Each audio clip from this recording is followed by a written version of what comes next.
أعوذ بالله من الشيطان الرجيم بسم الله الرحمن الرحيم الحمد للہ رب العالمین والصلاة والسلام علی نبینا محمد وعلی آلہ وصحبہ اجمعین۔ شرح السنہ امام بربہاری رحمہ اللہ، اس کے بہت سے مسائل ہم پڑھ چکے ہیں۔ آج جس مسئلے سے آغاز کریں گے اس کا نمبر ہے 158 اس مسئلے میں فرماتے ہیں امام بربہاری: وَالسُّنَّةُ أَن تَشْهَدَ أَنَّ الْعَشَرَةَ الَّذِينَ شَهِدَ لَهُمْ رَسُولُ اللَّهِ صلی اللہ علیہ وسلم بِالْجَنَّةِ أَنَّهُمْ فِي الْجَنَّةِ لَا شَكَّ۔ اور سنت یہ ہے، درست عقیدہ یہ ہے کہ آپ شہادت دیں، آپ گواہی دیں کہ بے شک وہ 10 لوگ جن کے حق میں نبی علیہ الصلوۃ والسلام نے شہادت دی تھی جنت کی، تو آپ شہادت یہ دیں کہ وہ جنت میں ہیں، لا شکا، اس میں کوئی شک و شبہ نہیں ہے۔ سب سے پہلے اس کی دلیل کی طرف آتے ہیں اور دیکھتے ہیں کہ کون سے یہ 10 صحابہ کرام ہیں۔ ترمذی شریف کی حدیث ہے، نمبر ہے 3747، 3747۔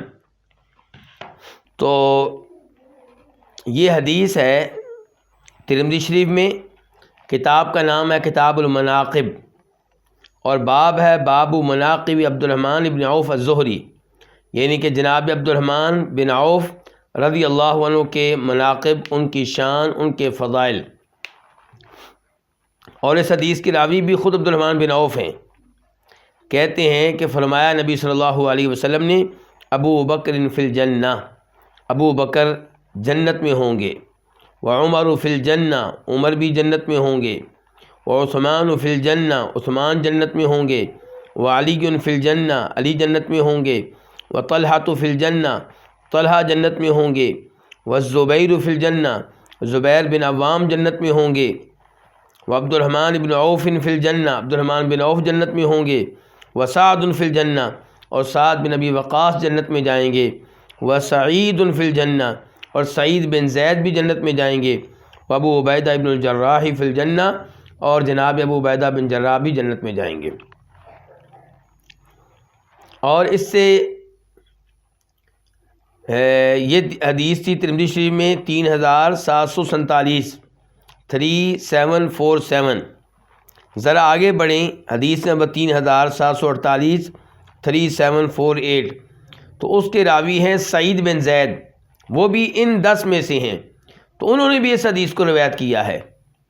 تو اس حدیث کو روایت کرنے والے عبد الرحمن بن عوف بھی ہیں رضی اللہ تعالی عنہ، اور سعید بن زید بھی ہیں، اور یہ دونوں حدیثیں ترمذی شریف میں موجود ہیں، اور دونوں حدیثیں صحیح ہیں، دونوں کو شیخ البانی رحمہ اللہ نے صحیح قرار دیا ہے۔ تو یہ جو 10 ہیں، ان کے بارے میں نبی علیہ الصلوۃ والسلام نے شہادت دی ہے کہ جنت میں جائیں گے، تو امام بربہاری کہہ رہے ہیں اب سنت یہ ہے، درست عقیدہ یہ ہے کہ آپ بھی گواہی دیں، آپ بھی شہادت دیں کہ یہ جنت میں ہیں، اور لا شک کا، اس میں کسی قسم کا شک نہ رکھیں۔ اور یہاں پہ یہ سوال پیدا ہوگا، پہلے بھی میں نے اس کی وضاحت کی تھی، کہ کیا صرف 10 صحابہ کرام ہیں جن کے بارے میں آپ نے شہادت دی ہے کہ وہ جنت میں جائیں گے، کسی اور کے بارے میں گواہی نہیں دی؟ کیا آپ نے سیدہ خدیجہ کے بارے میں نہیں بتایا کہ وہ جنت میں ہوں گی؟ کیا آپ نے حسن و حسین رضی اللہ عنہما کے بارے میں نہیں بتایا کہ جنت کے نوجوانوں کے سردار ہوں گے؟ کیا آپ نے سیدہ فاطمہ کے بارے میں نہیں بتایا کہ جنت کی عورتوں کی سردار ہوں گی؟ تو ان کا نام ان 10 میں کیوں نہیں ہے؟ تو جواب یہ ہے کہ یہاں پہ مراد وہ 10 ہیں جن کا تذکرہ نبی علیہ الصلوۃ والسلام نے ایک ہی حدیث میں، یعنی کہ ایک ہی مقام پہ کیا تھا۔ دیگر افراد کا تذکرہ دیگر مقامات پہ آیا ہے، اور یقیناً وہ بھی جنتی ہیں، ان کے حق میں بھی شہادت دینا ہوگی، لیکن یہ 10 جو ہیں ان کا تذکرہ آپ نے ایک مقام پہ کیا، تو یہاں پہ امام بربہاری نے بھی اشارہ انہی 10 کی طرف کیا ہے، اور انہی 10 کے بارے میں مسئلہ بھی ہے، کیونکہ حسن و حسین کا جنت میں جانا سبھی مانتے ہیں رضی اللہ تعالیٰ عنہما، سیدہ فاطمہ کا جنت میں جانا سبھی مانتے ہیں، سیدہ خدیجہ کا جنت میں جانا سبھی مانتے ہیں، لیکن افسوس سے کہنا پڑتا ہے کہ جب نام آتا ہے جناب ابوبکر کا، عمر کا، عثمان کا، تو رافضی لوگ انہیں جنتی کیا مانیں گے، انہیں مسلمان ماننے کے لیے تیار نہیں ہیں، انہیں مرتد کہتے ہیں، کافر کہتے ہیں، اور ان کے اوپر لعنتیں بھیجتے ہیں۔ تو اس لیے امام بربہاری نے اس مسئلے کی اہمیت کے پیش نظر یہاں پہ کہا ہے کہ وَالسُنَّةُ، اور سنت یہ ہے، درست عقیدہ یہ ہے کہ ان تشہدہ، کہ آپ شہادت دیں کہ ان العشرہ، کہ بے شک وہ 10 الذین شہد لہم رسول اللہ صلی اللہ علیہ وسلم بالجنہ، وہ 10 صحابہ کرام جن کے بارے میں نبی علیہ السلام نے شہادت دی جنت کی، تو آپ کیا شہادت دیں؟ آپ یہ شہادت دیں کہ انہم فی الجنہ، کہ بے شک وہ جنت میں ہیں، لا شکا، اس میں کوئی شک و شبہ نہیں ہے۔ اس کے بعد مسئلہ نمبر 159 159، امام بربہاری کہتے ہیں وَلَا تُفْرِدْ بِالصَّلَاةِ عَلَىٰ أَحَدٍ إِلَّا لِرَسُولِ اللَّهِ صلی اللہ علیہ وسلم وَعَلَىٰ آلِهِ فقط، آپ الگ سے صلاۃ نہ پڑھیں کسی پہ بھی سوائے اللہ کے رسول علیہ الصلوۃ والسلام اور آپ کی آل کے۔ آپ کسی پہ الگ سے صلاۃ نہ پڑھیں سوائے صرف اللہ کے رسول علیہ الصلوۃ والسلام اور آپ کی آل کے۔ صلاۃ سے مراد کیا ہے؟ صلاۃ جس کے ترجمہ کے طور پہ عام طور پر اردو میں ہم کہہ دیتے ہیں درود پڑھنا، اور اللہ رب العزت نے یقیناً نبی علیہ الصلوۃ والسلام پہ درود پڑھنے کا، صلاۃ پڑھنے کا حکم دیا ہے۔ فرمایا اللہ تعالیٰ نے سورہ احزاب میں آیت نمبر 56 میں 56 میں ان اللہ وملائکتہ یصلون علی النبی، کہ بے شک اللہ تعالیٰ اور اللہ کے فرشتے نبی علیہ الصلوۃ والسلام پہ صلاۃ پڑھتے ہیں، صلاۃ کرتے ہیں۔ اے ایمان والو صلو علیہ وسلموا تسلیما، تم بھی نبی علیہ الصلوۃ والسلام پہ صلاۃ بھی پڑھو اور سلام بھی پڑھو۔ تو آپ علیہ الصلوۃ والسلام پہ مسلسل درود و سلام پڑھتے رہنا چاہیے، اور آپ کے ساتھ ساتھ آپ کی آل پہ بھی۔ اس لیے ہم کیا کہتے ہیں؟ صلی اللہ علیہ وعلی آلہ وسلم، کہ صلاۃ و سلام ہو آپ پہ بھی، آپ کی آل پہ بھی۔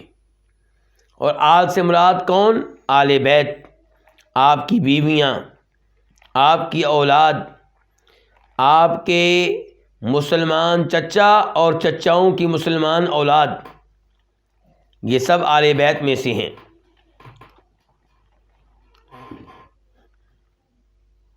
لیکن یہاں پہ سوال یہ ہے کہ کیا نبی علیہ الصلوۃ والسلام کے علاوہ کسی اور پہ الگ سے صلاۃ پڑھا جا سکتا ہے؟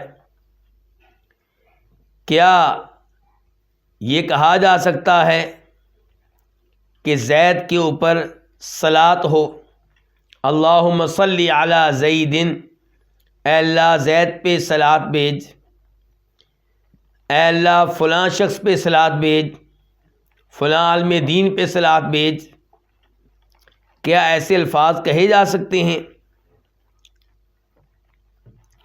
تو یہاں پہ مسئلے کی وضاحت کے لیے میں چاہوں گا کہ ہم 2 بڑے علماء کرام کی طرف رجوع کریں، ان کی گفتگو سنیں۔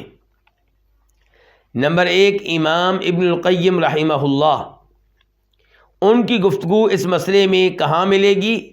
ان کی کتاب ہے جلاء الافہام فی فضل الصلاۃ والسلام علی خیر الانام، یہ کتاب انہوں نے لکھی ہے نبی علیہ الصلوۃ والسلام پہ صلاۃ و سلام کے موضوع پہ۔ لوگ یہ سمجھتے ہیں کہ ہم اہل حدیث، ہم سلفی نبی علیہ الصلوۃ والسلام سے صحیح معنوں میں محبت نہیں کرتے۔ آپ دیکھیے امام ابن القیم رحمہ اللہ نے نبی علیہ الصلوۃ والسلام کی سیرت پہ بہترین کتاب لکھی ہوئی ہے زاد المعاد، اور پھر آپ پہ درود و سلام پڑھنے کے موضوع پہ مستقل کتاب لکھ ڈالی ہے۔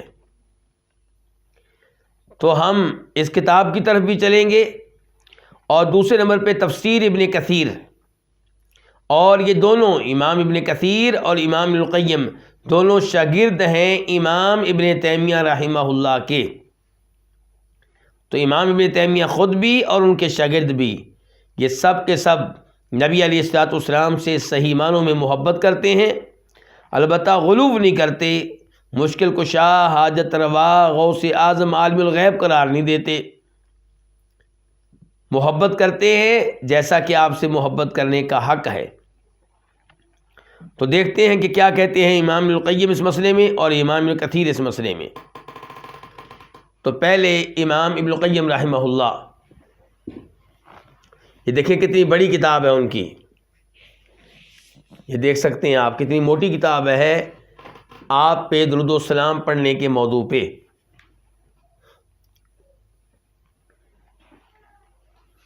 میں اس کے صفحہ نمبر 573 کی طرف جا رہا ہوں، 573۔ یہاں پہ انہوں نے بڑی تفصیل کے ساتھ گفتگو کی ہے کہ کیا نبی علیہ الصلوۃ والسلام کے علاوہ کسی اور پہ صلاۃ پڑھ سکتے ہیں تنہا؟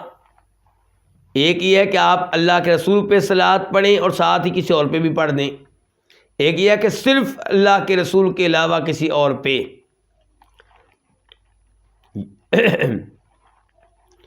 یاد رہے کہ اس موضوع پہ چند آیات بھی ہیں، مثال کے طور پہ سورہ احزاب آیت نمبر 43 کہ هو الذی یصلی علیکم وملائکتہ، اللہ بھی تم پہ صلاۃ کرتا ہے اور اس کے فرشتے بھی تم پہ، کس پہ؟ عام مسلمانوں پہ، صحابہ کرام پہ۔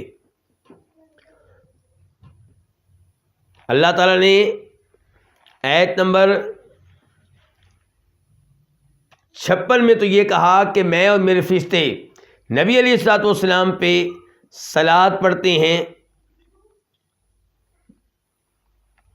اور ایمان والوں سے مطالبہ کیا کہ تم بھی صلاۃ پڑھو اور سلام پڑھو، اور آیت نمبر 43 میں اسی صورت میں کہا عام مومنوں سے کہ اللہ تعالیٰ تم پہ صلاۃ کرتا ہے اور اس کے فرشتے بھی۔ اچھا، اب صلاۃ کا معنی کیا ہے؟ ایک تو یہ بھی طے ہو جائے، صلاۃ کا ایک معنی ہوتا ہے دعا،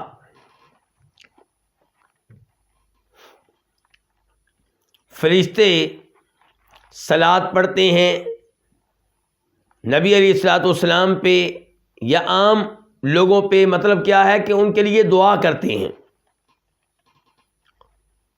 اور اللہ تعالیٰ صلاۃ کرتا ہے۔ کیا مطلب ہے؟ کہ اللہ تعالیٰ نبی علیہ الصلوۃ والسلام کی شان میں اضافہ کرتا ہے، آپ کے درجات میں اضافہ کرتا ہے۔ اللہ تعالیٰ آپ کا ذکر خیر، تذکرہ خیر ان فرشتوں کے پاس کرتا ہے جو اللہ کے پاس ہیں۔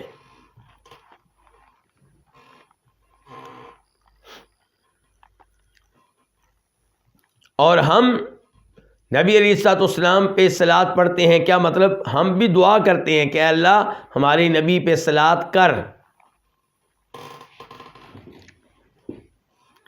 تو اب یہاں اللہ تعالیٰ عام مسلمانوں کے سے مخاطب ہو کے کہہ رہے ہیں کہ اللہ تعالیٰ تم پہ صلاۃ کرتا ہے اور اللہ کے فرشتے بھی۔ اس کے بعد بخاری شریف کی حدیث ہے 659 ان الملائکۃ تصلی علی احدکم ما دام فی مصلی ما لم یحدث اللہم اغفر لہ اللہم ارحمہ، کہ فرشتے تم میں سے کسی ایک پہ صلاۃ کرتے رہتے ہیں جب تک کہ تم میں سے کوئی نماز پڑھنے کے بعد اپنی نماز کی جگہ میں ہی بیٹھا رہتا ہے جب تک کہ وہ بے وضو نہ ہو جائے، کوئی گناہ نہ کرے۔ یہ فرشتے صلات کرتے ہیں، اس کا مطلب کیا ہے؟ فرمایا نبی علیہ السلام نے، اس کا مطلب یہ ہے کہ وہ کہتے ہیں اللہم اغفر لہ، اے اللہ اس کو بخش دے، اللہم ارحمہ، اے اللہ اس پہ رحمتیں نازل فرما۔ تو یہ بخاری کی حدیث ہے 659 659۔ اور پھر آپ سورہ توبہ میں آ جائیں، آیت نمبر 103 103، وصلی علیہم، اللہ تعالیٰ کہہ رہے ہیں نبی علیہ السلام سے کہ آپ ان لوگوں سے زکوٰۃ لیں اور ان کے اوپر صلات پڑھیں، یعنی کہ ان کے لیے دعا کر دیں۔ ان صلاتک سکن لہم، آپ کی دعا ان کے لیے باعث سکون ہوگی۔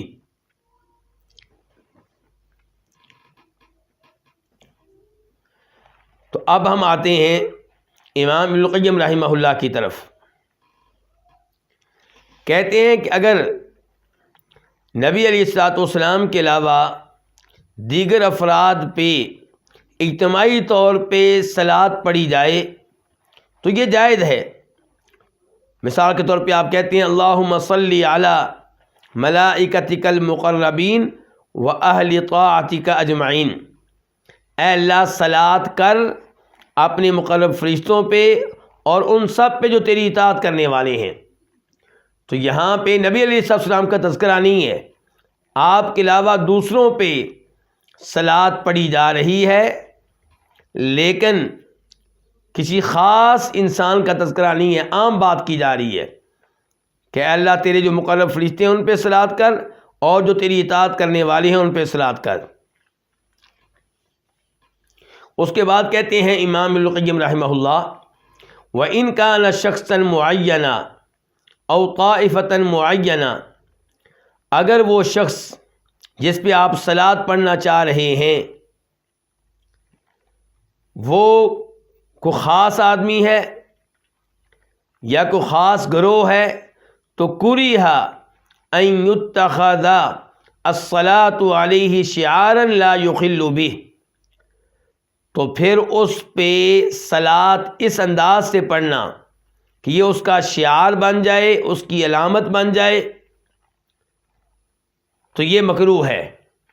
جیسے آپ نے دیکھا ہوگا کہ رافضی لوگ جناب علی کے نام کے ساتھ جناب حسن اور حسین اور سیدہ فاطمہ رضی اللہ تعالی عنہم کے نام کے ساتھ کیا کہتے ہیں؟ علیہ الصلاۃ، جناب علی علیہ الصلاۃ، کہ علی ان پہ صلات ہو، حسین ان پہ صلات ہو۔ تو یہ ایک خاص آدمی پہ اللہ کے رسول کے علاوہ صلات پڑھنا اور اس انداز سے کہ اس کا شعار بن جائے، تو یہ چیز جو ہے وہ کہتے ہیں کہ مکروہ ہے۔ کہتے ہیں وَلَوْ قِيلَ بِتَحْرِيمِهِ لَكَانَ لَهُ وَجْهٌ، اگر کوئی کہے کہ یہ حرام ہے تو حرام کہنے والے کے پاس بھی اس کا جواز ہوگا۔ وَلَا سِيَّمَا إِذَا جَعَلَهَا شِعَارًا لَهُ وَمَنَعَ مِنْهَا نَظِيرَهُ أَوْ مَنْ هُوَ خَيْرٌ مِّنْهُ، خصوصاً جب کہ صلات پڑھنے والا جس کے اوپر صلات پڑھ رہا ہے اس پہ صلات پڑھنے کو شعار بنا لے اور کسی اور پہ اس انداز سے صلات پڑھی جائے تو اس کو غلط قرار دے، ممنوع قرار دے۔ یعنی کہ ابو بکر کے ساتھ کہا جائے علیہ الصلاۃ تو ناراض ہو، جناب علی کے بارے میں کہا جائے علیہ الصلاۃ تو کہے بالکل ٹھیک ہے۔ تو کہتے ہیں جب یہ شکل بن جائے تو پھر اس کا حرام ہونا بھی درست قرار پائے گا۔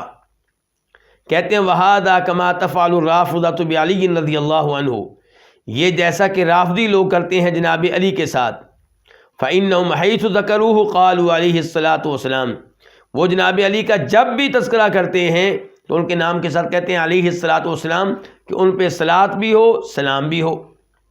وَلَا يَقُولُونَ ذَلِكَ فِي مَنْ هُوَ خَيْرٌ مِّنْهُ، لیکن یہ الفاظ ان کے بارے میں نہیں کہتے جو جناب علی سے بھی افضل ہیں، یعنی کہ ابو بکر، عمر، عثمان۔ فَهَذَا مَمْنُوعٌ مِّنْهُ، جب یہ صورتحال ہو تو پھر یہ منع ہے۔ ولا سیما اذا اتخذ شعارا، خصوصاً جب کہ اس کو شعار بنا لیا جائے، لا یخل به، اور انسان اس کو کبھی ترک نہ کرے، فترکہ حینئذ متعین، تب اس کو ترک کر دینا واجب ہو جائے گا۔ یعنی کہ اب ان حالات میں آپ کو جناب علی یا جناب حسن و حسین کے ساتھ یہ الفاظ کہنے کی اجازت نہیں ہوگی، کیونکہ خاص گروہ کی یہ علامت بن چکی ہیں۔ وَأَمَّا إِن صَلَّى عَلَيْهِ أَحْيَانًا، لیکن اگر آپ کبھی کسی پہ صلاۃ پڑھیں، بِحَيْثُ لَا يَجْعَلُ ذَلِكَ شِعَارًا، اور اس کو آپ شعار نہ بنائیں، كَمَا يُصَلَّى عَلَى دَافِعِ الزَّكَاةِ، جیسا کہ زکوٰۃ ادا کرنے والے کے اوپر صلاۃ پڑھی جاتی ہے۔ اللہ کے نبی علیہ الصلوۃ والسلام نے کہا تھا اللہم صلی علی آل ابی اوفا، ابو اوفا جو ہیں وہ زکوٰۃ دینے کے لیے آئے، تو آپ نے کہا اللہ ابو اوفا پہ صلاۃ کر، یعنی کہ ان پہ رحمتیں نازل فرما، یا ان کا تذکرہ خیر فرشتوں کے پاس کر۔ وکما قال ابن عمر للمیت، اور جیسا کہ عبداللہ ابن عمر نے ایک میت سے کہا تھا صلی اللہ علیہ کہ اللہ تیرے اوپر صلاۃ کرے۔ وکما صلی النبی صلی اللہ علیہ وسلم علی المرأۃ وزوجہا، اور جیسا کہ نبی علیہ الصلوۃ والسلام نے ایک عورت اور اس کے خاوند کے بارے میں کہا تھا صلی اللہ علیہ کی وعلی زوجک، کہ اللہ تیرے اوپر بھی صلاۃ کرے اور تیرے خاوند کے اوپر بھی صلاۃ کرے۔ اور یہ ابو داؤد شریف کی حدیث ہے 1533 1533، شیخ البانی نے اس کو صحیح قرار دیا ہے۔ اس کے بعد کہتے ہیں امام القیم، اور جیسا کہ روایت کیا گیا ہے کہ جناب علی نے جناب عمر کے اوپر بھی صلاۃ پڑھی تھی، کہتے ہیں فہذا لا باس بہ، تو اس میں کوئی حرج نہیں ہے، ان کے کبھی اگر آپ کسی شخصیت کے نام کے ساتھ یہ الفاظ کہہ کے دعا کر دیتے ہیں تو اس میں کوئی حرج نہیں ہے، لیکن اس کو روٹین بنا لینا، ایک خاص شخصیت کے بارے میں اور باقیوں کے بارے میں ایسا نہ کرنا، یہ چیز جو ہے کہتے ہیں کہ یہ مکروہ ہے، اور اگر اس کو کوئی حرام قرار دے تو حرام کہنے میں وہ غلط نہیں ہوگا۔ اب ہم آتے ہیں امام ابن کثیر رحمہ اللہ کی طرف۔ میرے پاس جو ایڈیشن ہے اس کتاب کا، اس کی جلد نمبر 6 صفحہ 244۔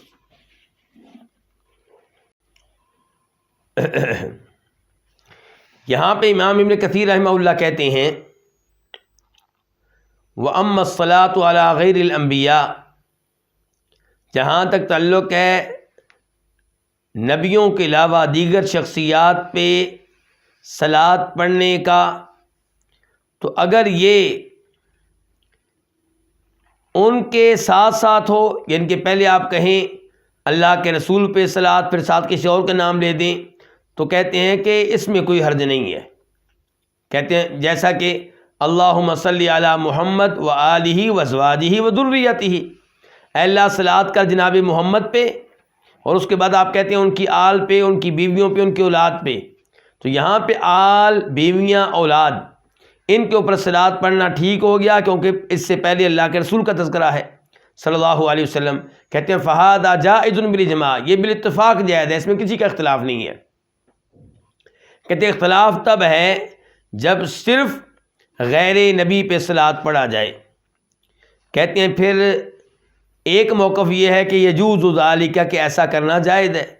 جو کہتے ہیں کہ جائز ہے ان کی دلیل سورہ احزاب کی آیت نمبر 43 جس کا تذکرہ میں پہلے کر چکا ہوں کہ هو الذی یصلی علیکم وملائکتہ، کہ اللہ تعالیٰ اور اللہ کے فرشتے تم پہ صلاۃ کرتے ہیں، یعنی کہ عام لوگوں پہ بھی صلاۃ کرتے ہیں۔ اور ایسے ہی سورہ بقرہ آیت نمبر 157 اللہ تعالیٰ فرماتے ہیں کہ جن پہ مصیبتیں آئیں وہ صبر کریں اور انا للہ پڑھیں، تو اولئک علیہم صلوات من ربہم، یہی وہ لوگ ہیں جن پہ ان کے رب کی طرف سے صلاۃ ہوتی ہے اور رحمتیں نازل ہوتی ہیں۔ اب یہ تذکرہ ہو رہا ہے صلاۃ کا غیر نبی کے بارے میں، اور سورہ توبہ آیت نمبر 103 خود من اموالہم صدقہ، آپ ان کے مال سے زکوٰۃ لیں، ان کو پاک کریں، وصلی علیہم، اور ان پہ صلاۃ پڑھیں۔ چنانچہ عبداللہ ابن ابی اوفا کی حدیث ہے کہ نبی صلی اللہ علیہ وسلم کے پاس جب لوگ زکوٰۃ لے کر آتے تو آپ کہتے اللہم صلی علیہم، اے اللہ ان پہ صلاۃ نازل فرما۔ چنانچہ میرے والد صاحب آپ کے پاس زکوٰۃ لے کر آئے تو آپ نے کہا تھا اللہم صلی علی آل ابی اوفا، اے اللہ ابی اوفا کی آل پہ صلاۃ کر۔ اور یہ اس حدیث کو بخاری مسلم دونوں نے روایت کیا ہے۔ اور ایسے جابر کی حدیث ہے کہ ان کی بیوی نے کہا تھا اے اللہ کے رسول صلی علیہ وعلی زوجی، میرے اوپر اور میرے خاوند کے اوپر صلاۃ پڑھ دیں۔ تو آپ نے کہا تھا صلی اللہ علیہ وعلی زوجک، اللہ تیرے اوپر اور تیرے خاوند کے اوپر صلاۃ کرے۔ اچھا، تو یہ ایک موقف ہو گیا کہ یہ بالکل جائز ہے، کوئی حرج نہیں ہے، آپ انفرادی طور پہ بھی کسی اور پہ صلاۃ پڑھ سکتے ہیں۔ اس کے بعد کہتے ہیں امام ابن کثیر قال الجمہور من العلماء، لیکن جمہور علماء کرام کی اکثریت کا موقف کیا ہے کہ لا یجوز افراد غیر الانبیاء بالصلاۃ، کہ غیر نبی پہ الگ سے صلاۃ پڑھنا جائز نہیں ہے۔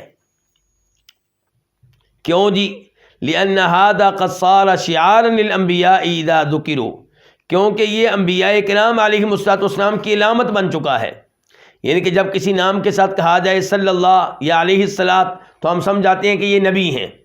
تو یہ الفاظ اب نبیوں کی علامت بن چکے ہیں، یعنی کہ ویسے جائز تھے، شریعت نے منع نہیں کیا تھا، لیکن اب لوگوں کی عادت بن چکی ہے کہ وہ صلی اللہ یا علیہ الصلاۃ والسلام یہ نبیوں کے ساتھ کہتے ہیں، تو یہ نبیوں کا شعار بن گیا، نبیوں کی علامت بن گئی۔ تو کہتے ہیں اس لیے فلا یلحق بہم غیرہم، ان کے ساتھ اس اعزاز میں کسی اور کو شامل نہیں کیا جائے گا۔ چنانچہ یہ نہیں کہا جائے گا قال ابو بکر صلی اللہ علیہ، ابو بکر نے کہا صلی اللہ علیہ، اور نہ ہی کہا جائے گا قال علی صلی اللہ علیہ۔ کہتے ہیں وَإِنْ كَانَ الْمَانَى صَحِيحًا، اگرچہ اس کا معنی ٹھیک ہے، یعنی کہ ابو بکر پہ صلاۃ کرنا یا جناب علی پہ صلاۃ کرنا یہ ٹھیک ہے، لیکن چونکہ اب یہ علامت بن چکا ہے نبیوں کی، تو اب غیر نبی کے نام کے ساتھ ایسے الفاظ نہیں کہے جائیں گے۔ امام ابن کثیر بات کو سمجھانے کے لیے کہتے ہیں کہ جیسا کہ آپ یہ نہیں کہیں گے محمد عز و جل، کہ محمد جو ہیں وہ عزت والے بن جائیں اور عظیم بن جائیں، جبکہ محمد علیہ السلام عزیز بھی ہیں جلیل بھی ہیں، یعنی کہ وہ عزت والے بھی ہیں اور عظمت والے بھی ہیں، لیکن اب یہ اللہ تعالیٰ کے نام کے ساتھ علامت بن چکا ہے، عز و جل اللہ کے نام کے ساتھ لگاتے ہیں، تو اب اللہ کے نبی کے نام کے ساتھ یہ نہیں لگائیں گے۔ ایسے ہی صلی اللہ علامت بن چکا ہے نبیوں کی، تو غیر نبی کے ساتھ یہ الفاظ نہیں کہیں گے۔ اور جو قرآن و سنت میں دلائل آئے ہیں کہ کسی اور کے ساتھ ایسا کیا گیا ہے، تو یہ دعا کے طور پہ تھا، ایک دفعہ کہہ لیا، دو دفعہ کہہ لیا، تین دفعہ کہہ لیا، یہ باقاعدہ ان کی علامت نہیں بن گیا۔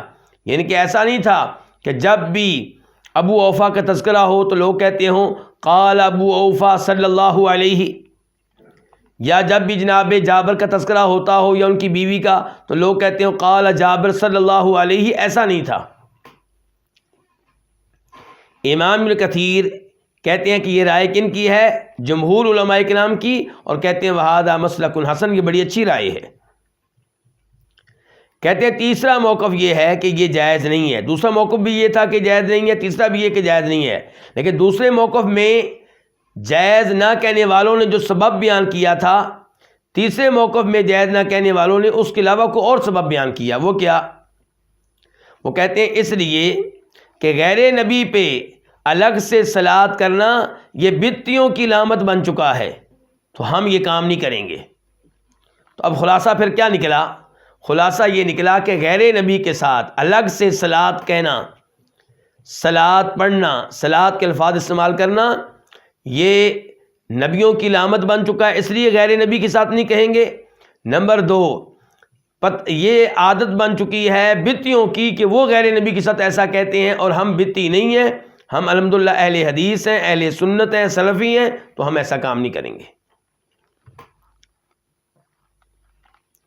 اور یہاں پہ امام ابن کثیر اس کے بعد مسئلہ بیان کرتے ہیں سلام پڑھنے کا، کہ کیا کسی اور کے نام کے ساتھ علیہ السلام کہہ سکتے ہیں؟ پہلے تھا علیہ الصلاۃ، آپ کہتے ہیں علیہ السلام کہہ سکتے ہیں۔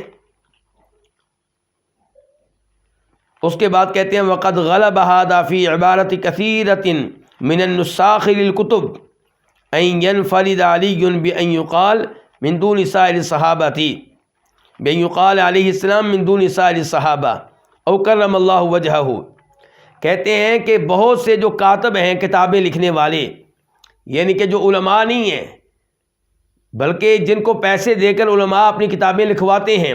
پرانے زمانے میں پرنٹنگ مشینیں نہیں تھیں تو لوگ ہوا کرتے تھے، ان کے پاس انسان ایک کتاب لے کر جاتا، کہتا اس جیسی مجھے ایک کتاب اور تیار کر دو، تو وہ اپنے ہاتھ سے لکھا کرتے تھے.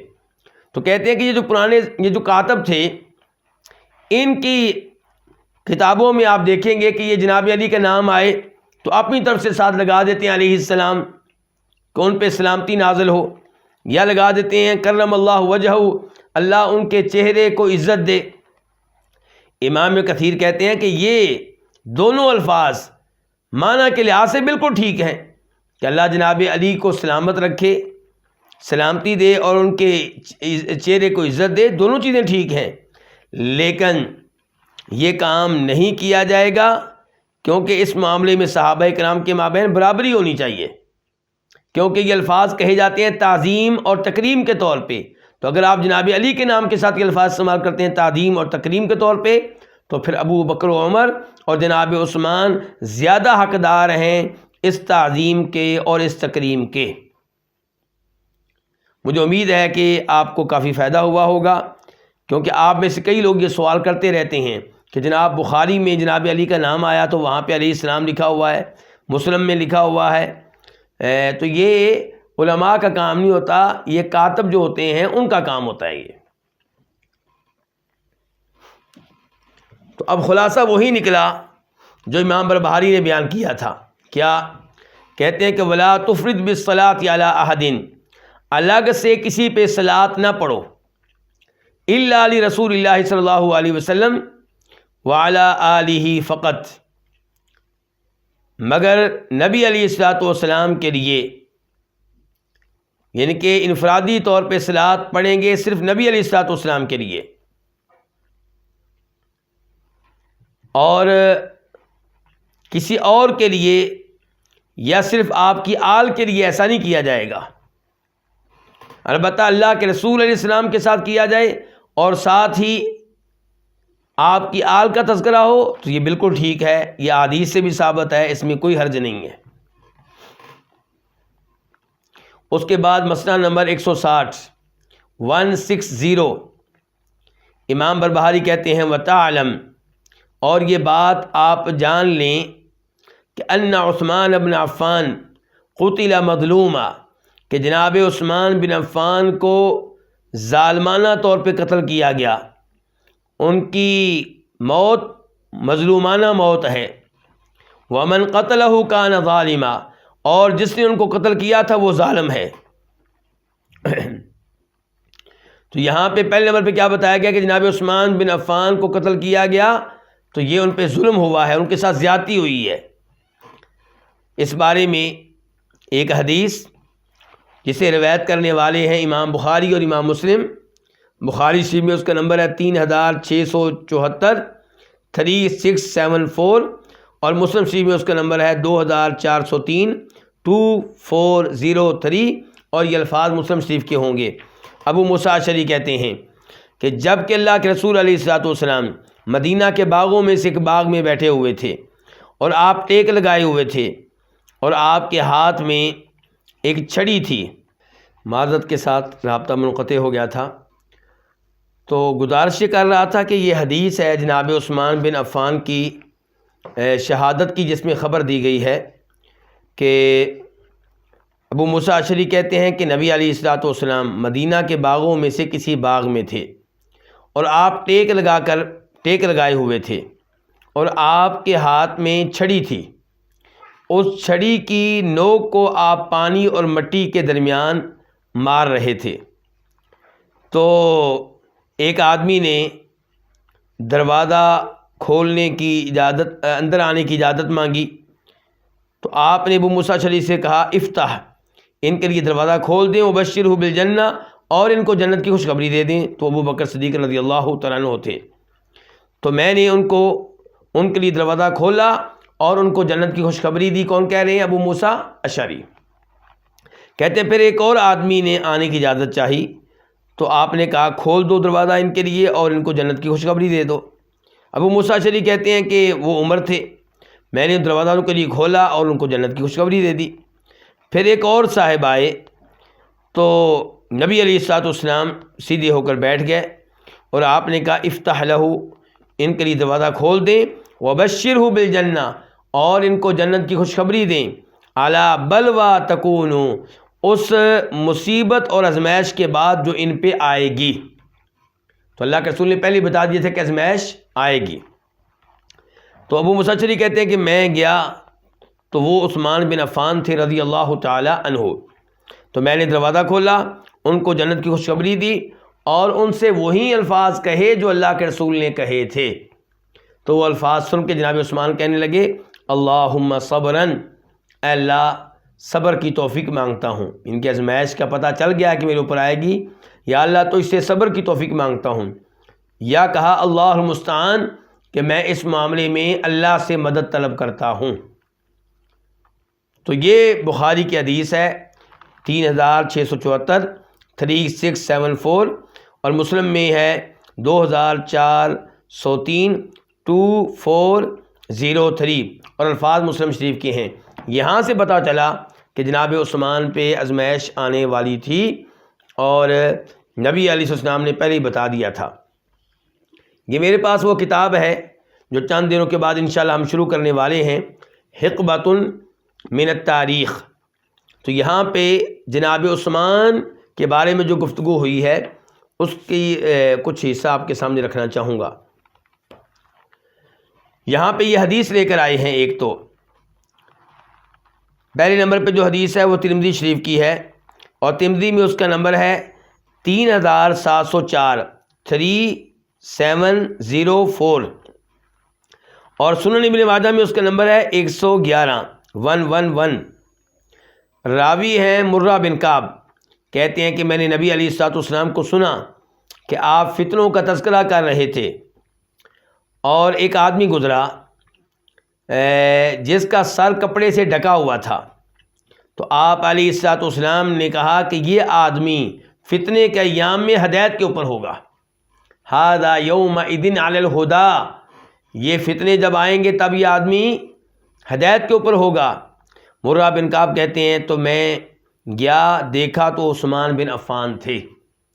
اس کا مطلب یہ ہے کہ جناب عثمان بن عفان جب شہید ہوئے ہیں اس وقت تک وہ ہدایت کے اوپر ہی تھے، کوئی انہوں نے گمراہی کا راستہ اختیار نہیں کیا، اور کوئی ایسی بات نہیں ہے جس کی وجہ سے ان کو شہید کیا جاتا اور ان پہ یہ ظلم کیا جاتا۔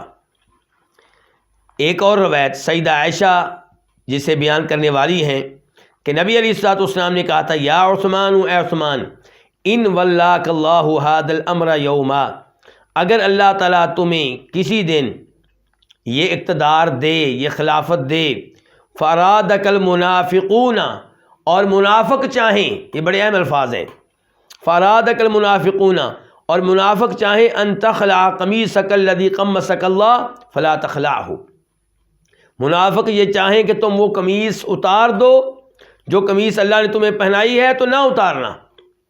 قمیص سے مراد یہاں پہ خلافت ہے۔ تو اللہ کے رسول کہہ رہے ہیں کہ منافق چاہیں گے کہ تم خلافت چھوڑ دو، نہ چھوڑنا۔ اس کا مطلب یہ ہوا کہ جناب عثمان کو شہید کرنے کے لیے جو لوگ آئے تھے وہ صحابہ کرام نہیں تھے، وہ منافق تھے۔ اور یہ حدیث جو ہے جو ابھی پڑھی ہے سیدہ عائشہ والی ابن ماجہ میں آئی ہے، اور نمبر اس کا ہے 112 112، اور ان روایات کو شیخ البانی رحمہ اللہ نے صحیح قرار دیا ہے۔ جناب عثمان 12 سال خلیفہ رہے ہیں، اور سن 35 ہجری میں 35 میں وہ شہید ہوئے ہیں۔ جب شہید ہوئے ہیں تو وہ قرآن پڑھ رہے تھے۔ تو یہاں پہ امام بربہاری کیا کہہ رہے ہیں، آپ یہ بات جان لیں کہ عثمان بن عفان کو قتل کیا گیا ہے مظلوماً، اس حال میں کہ وہ مظلوم تھے، جب قتل کیا گیا وہ مظلوم تھے۔ ومن قتلہ، جس نے ان کو قتل کیا، کان ظالما، وہ ظالم تھا۔ تو یہ عقیدہ رکھنا ہوگا، جناب عثمان کے بارے میں اچھے جذبات ان سے محبت اور یہ سمجھنا کہ وہ جنتی ہیں، اور یہ کہ جب وہ شہید ہوئے ہیں تب وہ مظلوم تھے، اور یہ کہ جنہوں نے قتل کیا وہ ظالم تھے، کوئی اچھے لوگ نہیں تھے۔ یہاں پہ بھی اسی کتاب کی طرف میں آپ کو صفحہ نمبر 143 پہ لے کر جاؤں گا، 143۔ یہاں پہ انہوں نے ایک عنوان قائم کیا ہے کہ من قتل عثمان، عثمان کے قاتل کون تھے رضی اللہ تعالیٰ عنہ۔ کہتے ہیں کہ جب جناب عثمان کا محاصرہ ہو گیا تو وہ لوگ دیواریں پھلانگ کر ان کے گھر میں داخل ہو گئے، اور انہوں نے جناب عثمان کو شہید کر دیا، جب کہ مصحف ان کے سامنے تھا، قرآن ان کے آگے پڑا ہوا تھا۔ حسن بصری سے کہا گیا، اور یہ اس زمانے میں موجود تھے، بڑے تابعی ہیں، اکان فی من قتل عثمان احد من المہاجرین او الانصار، کہ جناب عثمان کو شہید کرنے والوں میں کوئی مہاجر صحابی تھے، کوئی انصاری صحابی تھے؟ فقال، تو حسن بصری کہنے لگے، کانوا اعلاجا من اہل مصر، یہ مصری لوگ تھے، ان میں کوئی صحابی نہیں تھا، ان میں کوئی مہاجر نہیں تھا، کوئی انصاری نہیں تھا۔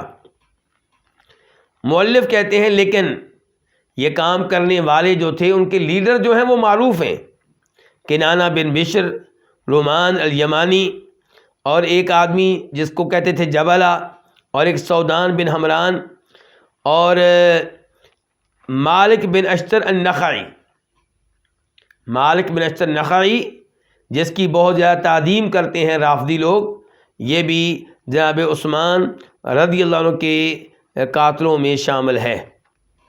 تو یہ لوگ ہیں جناب عثمان کے قاتل۔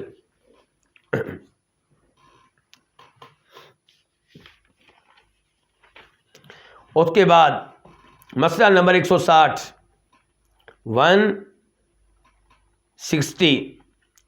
کہ فمن اقر بما فی ھذا الکتاب، اب یہاں پہ امام بربہاری اپنی کتاب کی اہمیت واضح کرنے لگے ہیں، اس لیے نہیں کہ ان کی کتاب ہے، اس لیے کہ اس میں جو مسائل آئے ہیں وہ سلف صالحین کے عقیدے کے مطابق ہیں، اور یہاں پہ وہ اپنی کتاب کی اہمیت بیان کرتے ہوئے ایسے الفاظ کہہ گئے ہیں جن الفاظ میں ہم مکمل طور پہ ان کی موافقت نہیں کر سکتے۔ ہم انہیں شک کا فائدہ دیتے ہیں کہ انہوں نے اس کتاب کی جو اتنی تعریف کی ہے، اتنی اہمیت بیان کی ہے، وہ اس لیے نہیں کہ ان کی کتاب ہے، بلکہ اس لیے کہ اس میں جو مسائل ہیں وہ سلف صالحین سے انہوں نے لیے ہیں۔ لیکن اس سب کے باوجود اہمیت میں اتنے بڑے الفاظ استعمال کر جانا یہ نہ کرتے تو زیادہ بہتر تھا۔ کہتے ہیں فمن اقر بما فی ھذا الکتاب، جو تسلیم کر لے اس کو جو اس کتاب میں ہے، یعنی کہ جو تسلیم کر لے اس عقیدے کو، ان مسائل کو جو اس کتاب میں ہیں، وآمن بہ، اور اس پہ ایمان لے آئے، واتخذہ اماما، اور جو اس کتاب کو اپنا ہادی رہبر بنا لے، امام بنا لے، ولم یشک فی حرف منہ، اور اس کے ایک حرف میں بھی شک نہ کرے، ولم یجحد حرفا واحدا، اور اس کے ایک حرف کا بھی انکار نہ کرے، فہو صاحب سنت و جماعہ، وہ اہل سنت والجماعت میں سے ہے، کامل، وہ مکمل ہے، کامل آدمی ہے، قد کملت فیہ سنہ، اس میں سنت مکمل ہو گئی، اس نے یعنی کہ درست عقیدہ جو ہے اس میں مکمل طور پہ موجود ہے۔ تو اب یہ کہنا کہ جو کامل انسان وہ ہے جو اس کتاب کے ایک حرف میں بھی شک و شبہ نہ کرے، تو یہ الفاظ مناسب نہیں ہیں، کیونکہ اس میں کئی روایات ضعیف آئی ہیں، من گھڑت بھی ایک آدھ روایت آئی ہے، اور بھی کئی ایسے الفاظ ہیں جن کے اوپر تھوڑا بہت اعتراض ہو سکتا ہے، تو اس لیے اتنے بڑے الفاظ استعمال نہیں کرنے چاہیے تھے۔ البتہ کچھ لوگوں نے یہ کہا ہے کہ یہ جو کہہ رہے ہیں کہ صحیح انسان وہ ہے، کامل انسان وہ ہے، سنی انسان وہ ہے جو اس کتاب کے ایک حرف میں بھی شک نہ کرے، تو ان کی مراد ہوگی حرف سے ایک عقیدے میں بھی، ایک اصول میں بھی شک نہ کرے۔ امید ہے کہ یہ مراد لے رہے ہوں گے۔ ترجمہ پھر کر دوں کہ جو فمن اقر بما فی ھذا الکتاب، جو مان لے، اقرار کر لے، جو مان لے وہ جو اس کتاب میں ہے، وآمن بہ، اور اس کتاب پہ ایمان لے آئے، واتخذہ اماما، اور اس کو اپنا امام بنا لے، رہبر بنا لے، ولم یشک فی حرف منہ، اور اس کے ایک حرف میں بھی شک نہ کرے، ولم یجحد حرفا واحدا، اور کسی بھی حرف کا انکار بھی نہ کرے، نہ شک نہ انکار، فہو صاحب سنت و جماعہ، تو وہ سنت والا ہے، جماعت والا ہے، یعنی کہ وہ درست عقیدے پہ ہے، اور الجماعہ صحابہ کرام اور سلف صالحین کے عقیدے پہ ہے، تو یعنی کہ وہ سنی ہے، کامل، وہ کامل ہے اس معاملے میں، اس میں کوئی کمی نہیں پائی جا رہی، قد کملت فیہ سنہ، اس میں سنت مکمل ہو گئی، صحیح عقیدہ اس میں مکمل ہو گیا۔ اس کے بعد کہتے ہیں ومن جحد حرفا مما فی ھذا الکتاب، اور جو انکار کر دے ایک حرف کا بھی اس میں سے جو اس کتاب میں ہے، او شک کا، یا شک کرے، او وقفا، یا توقف کرے، تردد کرے، فہو صاحب ہوا، تو وہ خواہش پرست ہے، یعنی کہ بدعتی انسان ہے۔ تو یہاں پہ بھی ہم وہی کہیں گے جو پہلے کہہ چکا ہوں کہ الفاظ زیادہ بڑے ہیں، الا یہ کہ مراد لے رہے ہوں کہ اس کتاب میں جتنے بھی عقائد آئے ہیں، مسائل آئے ہیں، جو ان مسائل میں سے کسی ایک مسئلے کا بھی انکار کرے، ایک عقیدے کا بھی انکار کرے، یا شک کرے یا تردد کرے، تو وہ بدعتی ہے۔ پھر بھی اتنے بڑے الفاظ نہیں کہنے چاہیے تھے، لیکن انہوں نے کہے ہیں یہ سوچ کر نہیں کہ میری کتاب ہے، بار بار میں کہہ رہا ہوں، انہوں نے یہ الفاظ کہے ہوں گے اس وجہ سے کہ اس میں جو عقیدہ بیان ہوا ہے، مسائل بیان ہوئے ہیں، وہ کتاب و سنت سے لیے گئے ہیں، صحابہ کرام سے لیے گئے ہیں، تابعین سے لیے گئے ہیں، سلف سے لیے گئے ہیں۔ اس کے بعد کہتے ہیں ومن جحدا، اور جو انکار کرے، او شک کا، یا شک کرے، فی حرف من القرآن، قرآن کے کسی ایک حرف میں، او فی شیء جاء عن رسول اللہ صلی اللہ علیہ وسلم، یا کسی بھی ایسی چیز میں شک کرے جو اللہ کے رسول علیہ الصلوۃ والسلام کی طرف سے آئی ہے، لقی اللہ تعالی مکذبا، تو اس کی اللہ تعالیٰ سے ملاقات اس حال میں ہوگی کہ وہ اللہ کی تکذیب کرنے والا ہوگا، نعوذ باللہ کو جھوٹا قرار دینے والا ہوگا۔ فاتق اللہ، تو آپ اللہ سے ڈریں، واحذر، اور آپ بچیں، کس سے؟ اس سے کہ آپ قرآن میں شک کریں یا قرآن کی کسی چیز کا انکار کریں، وتعاہد ایمانک، اور اپنے ایمان کا خیال کریں، اپنے ایمان کا اہتمام کریں۔ تو اب یہ مسئلہ نمبر 160 کا آخری حصہ ہے۔ پہلے حصے میں امام بربہاری نے تذکرہ کیا اپنی کتاب کا، دوسرے حصے میں تذکرہ کیا قرآن کا۔ تو قرآن کے بارے میں تو یہ الفاظ بالکل ٹھیک ہیں، قرآن چونکہ اللہ کا کلام ہے تو اس کے ایک حرف میں بھی آپ شک کریں گے یا انکار کریں گے تو آپ مسلمان نہیں رہیں گے، بالکل ٹھیک ہے۔ لیکن امام بربہاری کو چاہیے تھا کہ قرآن کے بارے میں جو الفاظ ہیں وہ پہلے کہتے، اور اپنی کتاب کے بارے میں جو الفاظ ہیں وہ بعد میں کہتے، اور پھر جو الفاظ کی شدت قرآن کے بارے میں ہے وہ شدت اپنی کتاب کے بارے میں نہ ہوتی تو زیادہ بہتر تھا۔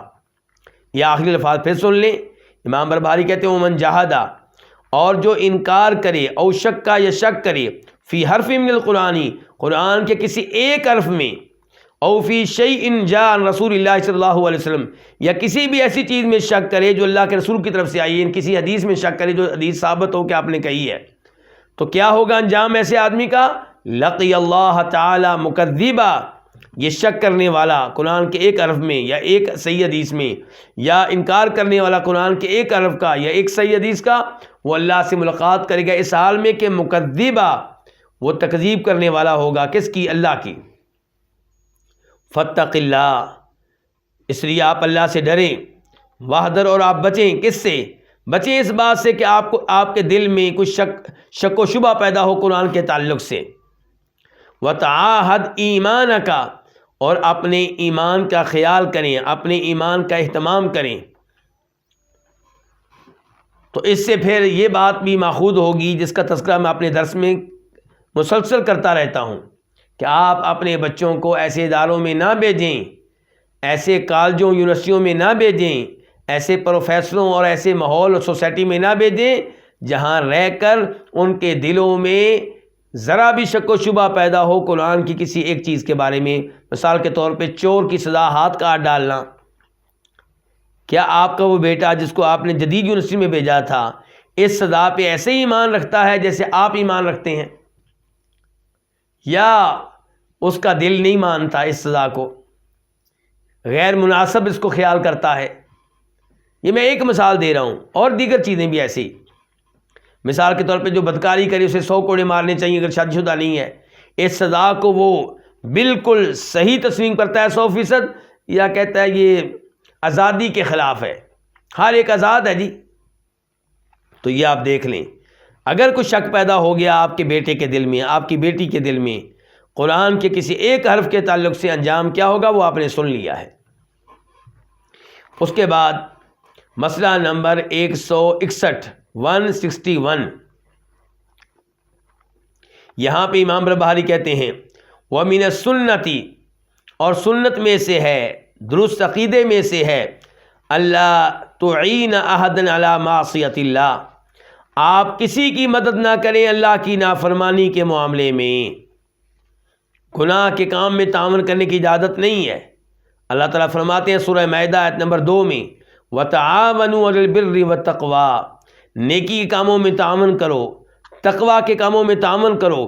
وَلَا تَعَاوَنُوا عَلَى الْإِثْمِ وَالْعُدْوَانِ، گناہ کے کاموں میں، ظلم و زیادتی کے کاموں میں تعاون کرنے کی اجازت نہیں ہے.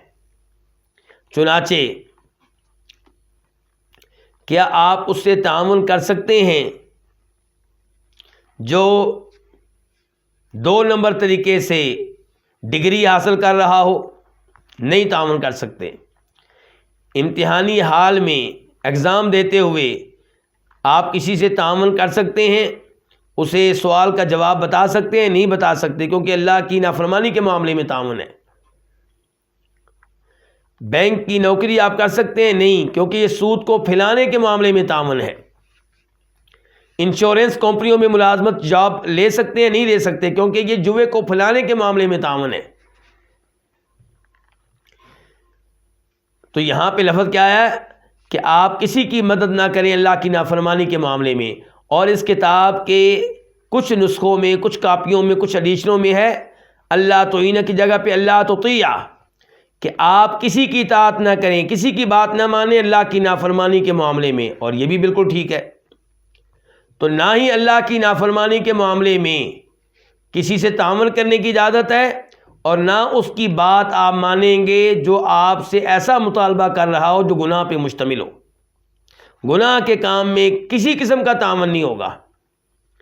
بلکہ اگر آپ انگور بیچ رہے ہیں اور کوئی آدمی کہتا ہے جی مجھے اچھے سے انگور دیں، میں نے شراب بنانی ہے، تو آپ کو اجازت نہیں ہے کہ آپ اسے شراب بیچیں.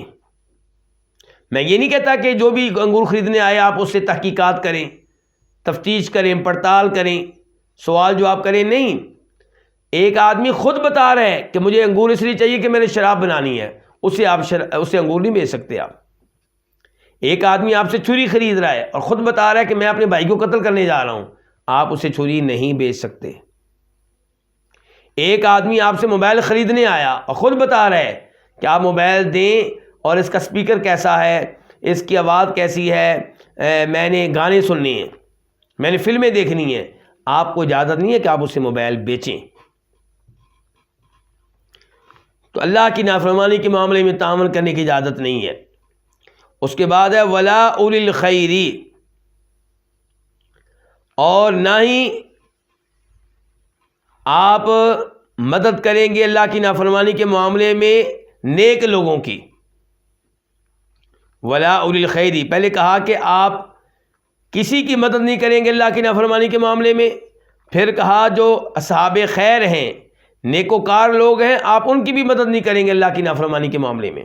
ولا الخلق اجمعین، بلکہ مخلوق میں سے کسی کی آپ مدد نہیں کریں گے اللہ کی نافرمانی کے معاملے میں، نہ والدین کی، نہ بہن بھائیوں کی، نہ اولاد کی، نہ بیگم کی. اور میں نے گزارش کی تھی کچھ نسخوں میں کیا ہے تطیع، آپ اطاعت نہیں کریں گے، بات نہیں مانیں گے. تو پھر کیا ترجمہ ہوگا کہ آپ کسی کی بات نہیں مانیں گے اللہ کی اطاعت کے معاملے، اللہ کی نافرمانی کے معاملے میں.